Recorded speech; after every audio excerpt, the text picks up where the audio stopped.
الحمد لله الحمد لله القائل ثم كلي من كل الثمرات فاسلكي سبل ربك ذللا يخرج من بطونها شراب مختلف ألوانه فيه شفاء للناس إن في ذلك لآية لقوم يتفكرون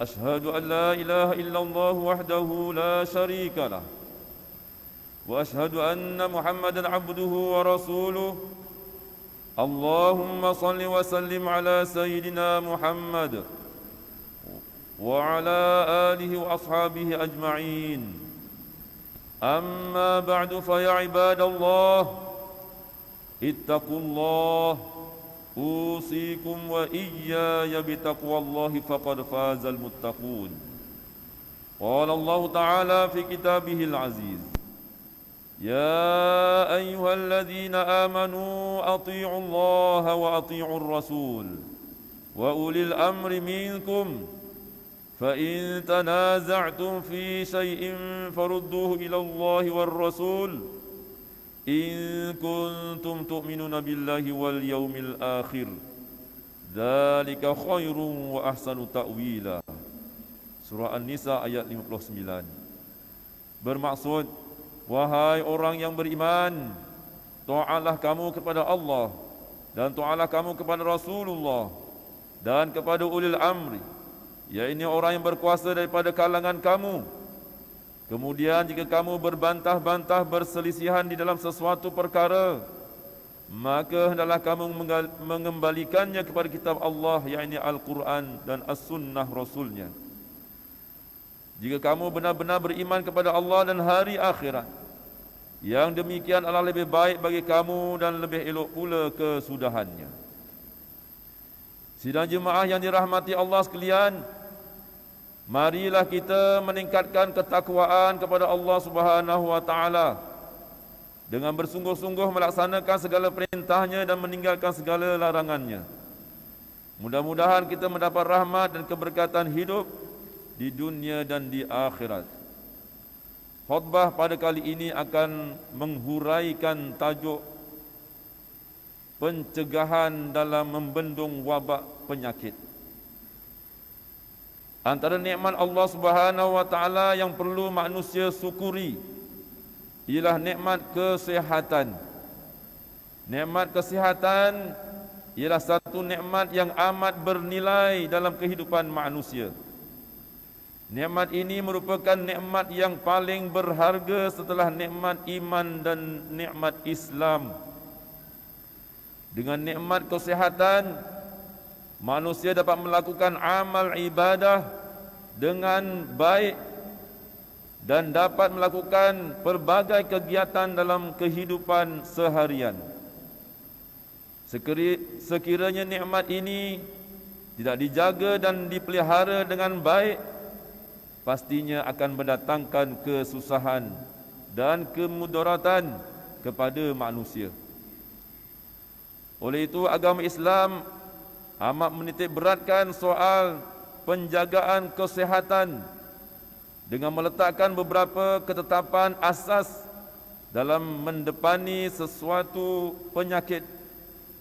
Antara ketetapan Islam apabila berhadapan dengan penyakit ialah manusia hendaklah berikhtiar mencari penawar dan mendapatkan rawatan yang bersesuaian dengan penyakit yang dihidapi. Kerana setiap penyakit itu ada penawarnya yang dijadikan oleh Allah Subhanahu wa taala. Firman Allah Subhanahu wa taala yang dibacakan pada awal khutbah tadi dalam surah An-Nahl ayat 69 yang bermaksud, kemudian makanlah dari segala jenis bunga-bungaan dan buah-buahan yang engkau sukai, serta turutlah jalan-jalan peraturan Tuhanmu yang diilhamkan dan dimudahkannya kepada kamu. Dengan itu akan keluarlah daripada dalam badannya minuman, yakni madu yang berlainan warnanya, yang mengandungi penawar bagi manusia dari berbagai-bagai penyakit. Sesungguhnya pada yang demikian itu ada tanda yang membuktikan kemurahan Allah Subhanahu wa taala bagi orang-orang yang mahu berfikir. Ma'asyiral muslimina rahimakumullah, selain daripada itu, apabila berhadapan dengan wabak penyakit ini, umat Islam juga dituntut untuk melakukan tindakan-tindakan pencegahan yang sewajarnya agar sesuatu wabak penyakit itu tidak menjangkiti orang lain. Justru dalam menghadapi wabak penyakit, khususnya wabak COVID-19 yang melanda dunia hari ini, kita hendaklah mematuhi langkah-langkah pencegahan yang disarankan oleh pihak berkuasa dalam mencegah dan membendung penularan wabak penyakit ini. Segala arahan dan nasihat daripada pihak kerajaan adalah dipatuhi, kerana segala keputusan pemerintah adalah demi untuk memelihara kemaslahatan rakyat keseluruhannya. Hal ini bertepatan dengan kaedah fiqh yang menyebut tasarruful imami ala ra'iyah manutum bil maslahah, yang bermaksud ketetapan sesuatu dasar oleh pemerintah ke atas rakyatnya adalah berpaksikan kepada kemaslahatan. Antara langkah pencegahan yang perlu kita patuhi ialah kita perlu bersedia mengambil dan menerima suntikan vaksin sebagai penawar bagi menghindari dan mencegah penularan wabak ini. Hal ini selaras dengan keputusan mesyuarat khas Jabatan Kuasa Muzakarah Majlis Kebangsaan bagi hal ehwal agama Islam Malaysia kali ke-10 yang bersidang pada 3 Disember 2020, yang telah mengambil ketetapan bahawa hukum penggunaan vaksin COVID-19 adalah harus.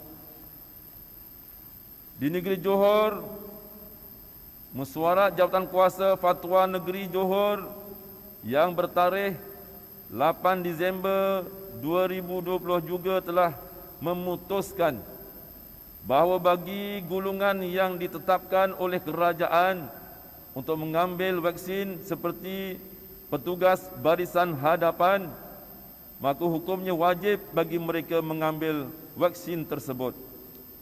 Namun sekiranya vaksin tersebut mendatangkan mudarat secara umum dan meluas kepada kesihatan badan dan akal manusia, maka penggunaannya adalah dilarang. Hukum penggunaan vaksin ini juga turut didasari dengan fatwa-fatwa yang telah dikeluarkan oleh badan-badan fatwa yang berkelayakan. Malah negara-negara Islam yang lain juga telah menggunakan vaksin tersebut. Selain daripada itu, sebelum vaksin tersebut diluluskan untuk digunakan, ujian-ujian oleh ma'amal perubatan juga telah dijalankan untuk menentukan tahap keselamatan dan keberkesanannya. Kerana sekiranya terdapat bahan yang tidak halal atau terdapat kesan sampingan yang teruk, maka vaksin tersebut sudah pasti tidak akan diluluskan. Dalam sebuah hadis yang diriwayatkan oleh Imam Muslim, bahawasanya baginda Rasulullah sallallahu alaihi wasallam bersabda yang bermaksud, setiap penyakit mempunyai penawar. Apabila penawar menepati penyakit tersebut, nescaya akan sembuh dengan izin Allah, iaitu dengan kudrah dan iradah dan ilmu Allah Subhanahu wa taala.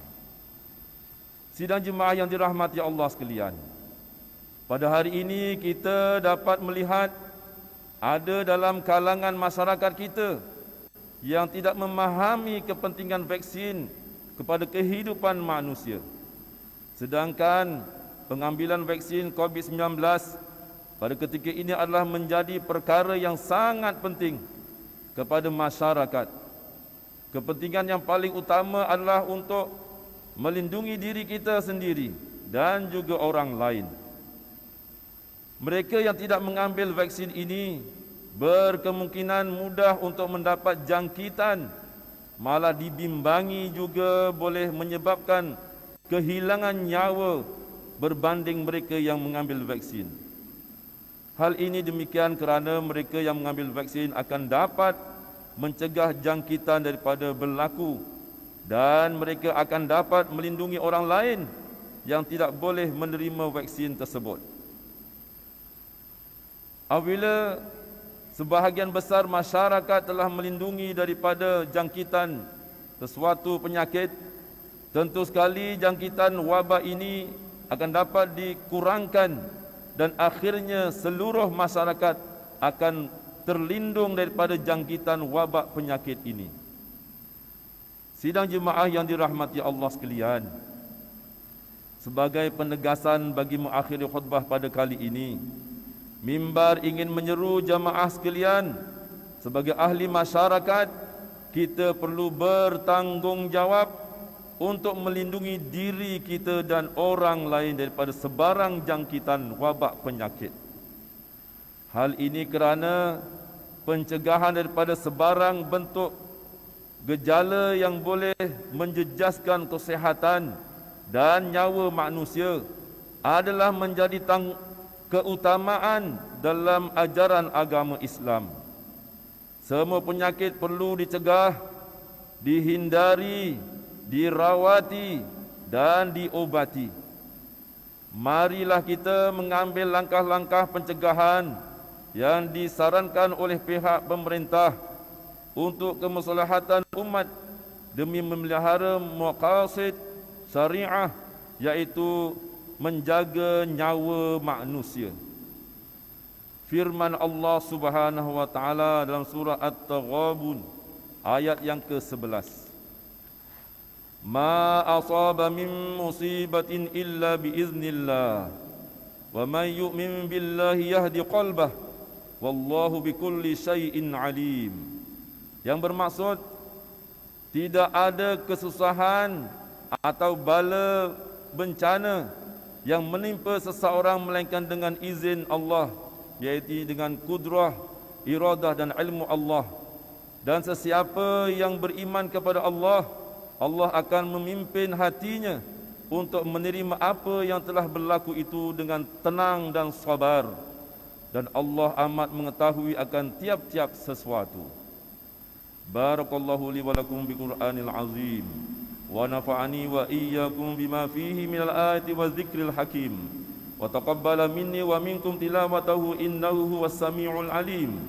Aqulu qawli hadza wa astaghfirullahal azim li wa lakum wa lisairil muslimina wal muslimat wal mu'minina wal mu'minat fastaghfiruh faya fawzal mustaghfirin wa ya najatat taibin. آمين آمين يا موفق الطائعين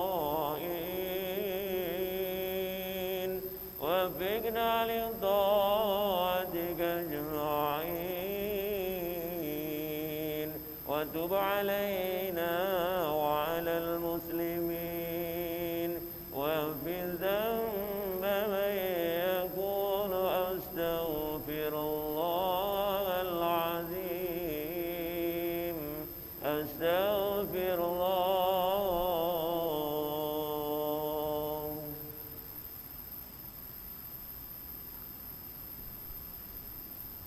Alhamdulillah, alhamdulillah hamdan katsiran kama amar. Wa ashhadu an la ilaha illallah wahdahu la syarika lah. Iqraran bi rububiyyatihi wa irghaman liman jahada bihi wa kafar. Wa ashhadu anna sayyidina Muhammadan sayyidul bashar sallallahu wasallam ala Sayyidina Muhammadin wa ala alihi wa sahbihi mattasalat aynun binazrin wa udhunun biqabar. Amma ba'du fa ya ibadallah ittaqullaha fima amar wantahu amma nahakum anhu wa zajar. Wahai hamba Allah, ingatlah bahawa dunia ini adalah tempat tumpangan untuk sementara. Akhirat jualah sebenar-benar tempat yang kekal untuk selama-lamanya. Oleh itu marilah kita bertakwa kepada Allah untuk mendapatkan kebahagiaan serta menyelamatkan diri daripada siksaan api neraka.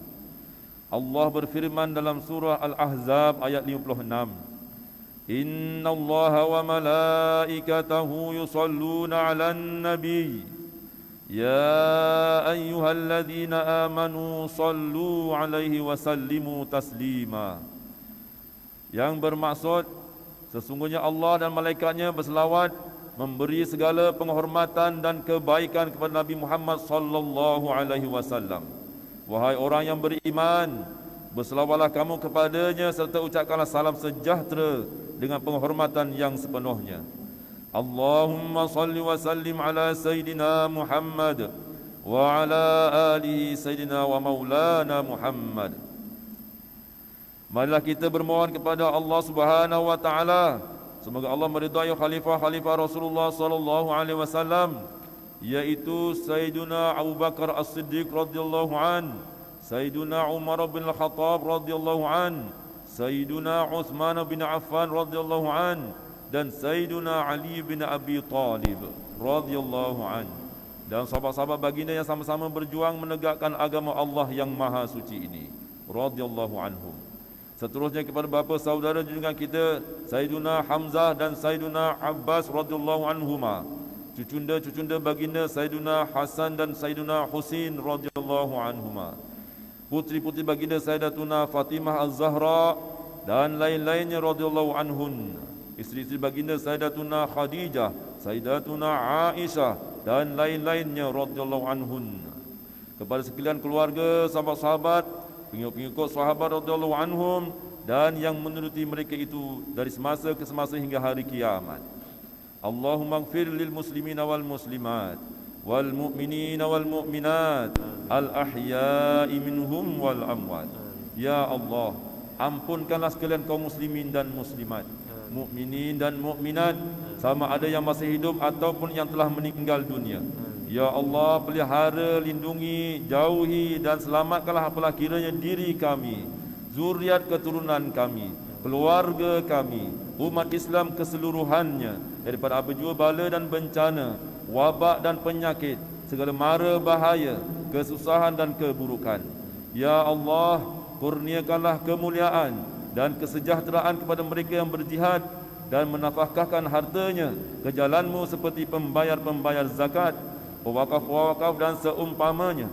Ya Allah, peliharakanlah akidah kami yang berlandaskan akidah ahli sunnah wal jamaah, aliran asy'ariyah dan al-maturidiyah. Ya Allah, kurniakanlah taufik dan hidayah, kekuatan, kesejahteraan dan pertolongan kepada ketua-ketua negara Islam dan raja-rajanya, khasnya kepada Abdikal Haris al-Syariatik As-Sultan Ibrahim ibn Almarhum Sultan Iskandar, Sultan yang dipertuan bagi negeri dan jajahan Kalau Johor Darul Ta'zim. Kepada Raja Zaida Sofia binti Almarhum Sultan Idrisah Permaisuri Johor, Tengku Ismail bin Sultan Ibrahim Tengku Mahkota Johor, dan Cik Puan Besar Khalidah binti Bustamam, paduka putera-putera dan putrinya, kerabat-kerabat diraja dan rakyat sekaliannya. Allahumma a'izzal Islam wal muslimin wahdulil kafarata wa mubtadi'is sayyiati wal musyrikin wa kullaman huwa aduwwul din. Allahumma farrij humumal muslimin waqdi ad-dayn 'anil madinin wa ahsin khalasal masjunin waj'al hadha balada aminan mutma'innan rahiyya wa sa'ira biladil muslimin. Amin ya rabbal alamin. Allahumma aktubis salamah wal afiyata lana wa li'abidikal hujjaj wal ghuzzati wal musafirin fi barrika wa bahrika wa jawika min ummati Muhammadin ajma'in. Allahumma adkhilna wa dhurriyyatina wa usulana wa furu'ana al-jannata ma'al abrar ya aziz ya ghaffar ya rabbal alamin. Rabbana hab lana min azwajina وذرياتنا قرة أعين واجعلنا للمتقين إماما ربنا اغفر لنا ولإخواننا الذين سبقونا بالإيمان ولا تجعل في قلوبنا غلا للذين آمنوا ربنا إنك رؤوف رحيم ربنا آتنا في الدنيا حسنة وفي الآخرة حسنة وقنا عذاب النار والحمد لله رب العالمين عباد الله إن الله يأمر بالعدل والإحسان وإيتاء ذي القربى وينهى عن الفحشاء والمنكر والبغي يعظكم لعلكم تذكرون فاذكروا الله العظيم يذكركم واشكروه على نعمه ويزدكم ولذكر الله أكبر والله يعلم ما تصنعون أقيم الصلاة